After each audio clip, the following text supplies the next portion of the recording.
At some point, almost everyone has taken one of these quizzes, the ones that show up in a comment section or a group chat, promising that the way you answer one weird riddle reveals whether you're secretly a psychopath. Someone posts the Santa Claus one or the elevator one, and within minutes half the group is arguing about who gave the disturbing answer, while someone else insists they're never leaving that person alone in a room again. What's interesting isn't the riddles themselves. It's why this specific format spreads so fast and why a single unusual answer can make someone half-seriously wonder if there's something wrong with them. These quizzes usually work the same way.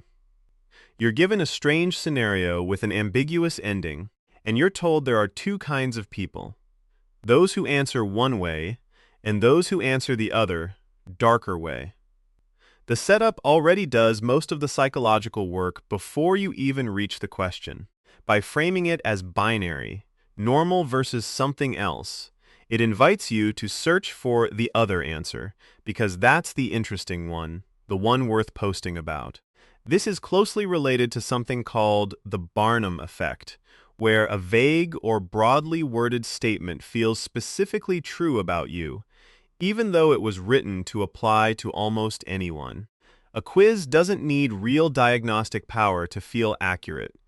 It just needs to feel personal in the moment you're reading it, and riddles are especially good at this because they force you to generate your own answer instead of just reading one, which makes whatever you land on feel like it came from somewhere real inside you, rather than from a random prompt someone wrote for internet engagement.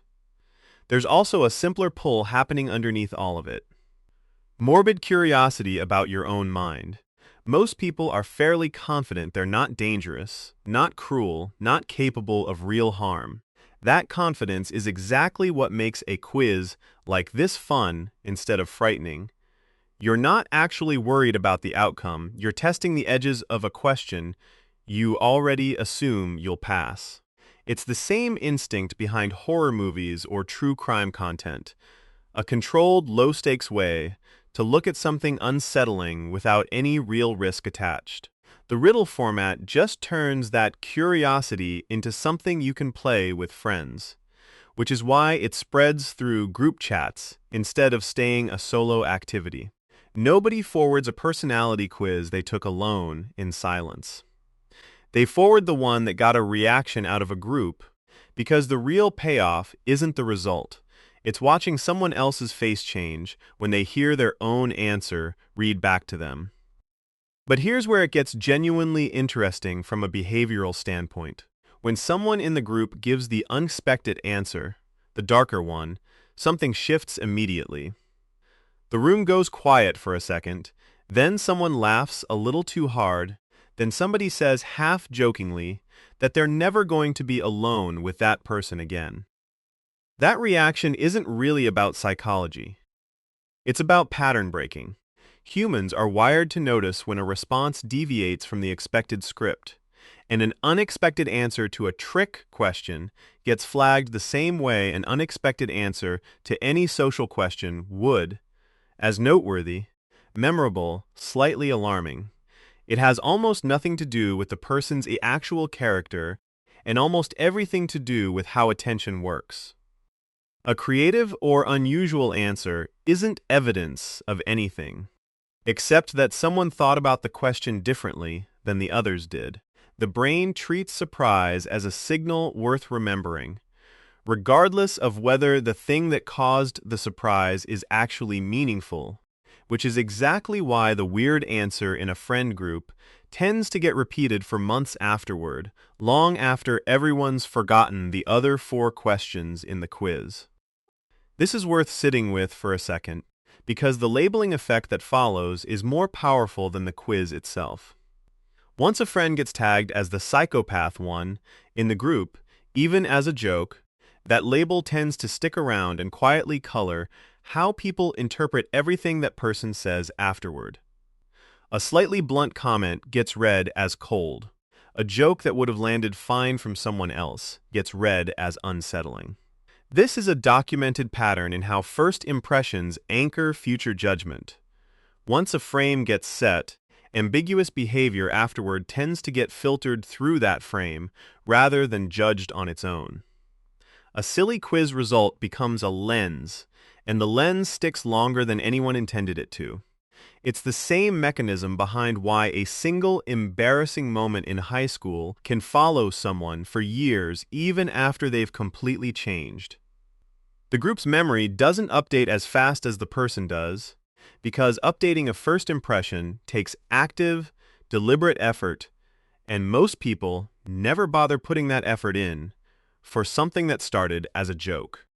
None of this means these riddles are meaningless or that creative answers say nothing at all. People who work in fields that reward lateral thinking, writers, strategists, people who spend a lot of time solving puzzles, often do land on the less obvious answer, simply because they're used to scanning for options other people skip past. That's a difference in problem-solving style, not a difference in character. The quiz measures how your brain searches for an answer under a specific kind of prompt, not what you would actually do in a real situation, which is a much slower, much more deliberate process shaped by empathy, consequences, and relationships, none of which a two-sentence riddle can capture. Real behavior under real stakes and real people looks almost nothing like a fast, playful guess made for laughs in a group chat, and treating the two as equivalent is really the core flaw baked into every version of this quiz format. It's also worth asking why this specific genre of content keeps resurfacing every few years under different names. The same riddles reappear, reworded, recirculated, because the format is genuinely cheap to produce and reliably generates reaction. It doesn't need real research behind it. It just needs one twist ending dark enough to make someone stop scrolling and tag a friend. That's not a criticism of anyone who enjoys these quizzes. They're fun, and there's nothing wrong with liking morbid curiosity as entertainment. It's just useful to know what's actually generating the fun. Not accuracy, but surprise, social reaction, and the small thrill of wondering, even briefly, what your answer says about you. So the next time one of these shows up in a group chat, it's worth noticing what's actually happening in the room. It's rarely about psychology. It's about which answer gets the biggest reaction and how easily a single offbeat response can turn into a label that outlasts the joke it started as. The quiz isn't reading your mind. It's reading the group's appetite for a little bit of drama dressed up as science. If you've ever been the one who gave the wrong answer and got teased for it afterward, drop your answer in the comments. Chances are you're in good company. And if breaking down why these viral psychology trends actually work is useful to you, subscribe for more.